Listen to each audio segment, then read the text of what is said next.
বছর পর বিকেল বেলায় বারান্দায় বসে গান শুনছিলাম। হঠাৎ করেই প্লেলিস্টে থাকা একটি গান বেজে উঠলো, যেটা এক সময় আমার খুব পছন্দের গান ছিল। রোজকার ব্যস্ততায় ভুলে গিয়েছিলাম যে এক সময় এই গানটা না শুনে আমার দিনটাই শুরু হতো না। একটু মুচকি হাসি দিয়ে গানটা শুনতে লাগলাম। তখনই গানটার মধ্যে একটা কণ্ঠ শুনে চোখ দিয়ে আপনা আপনি পানি গড়িয়ে পড়লো। কোনোভাবেই আর নিজেকে কন্ট্রোল করতে পারলাম না।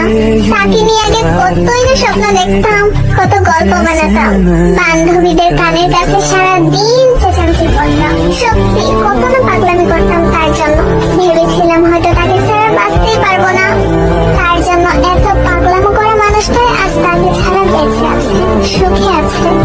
কিন্তু যত সুখী থাকি না কেন, তাকে আমি কখনো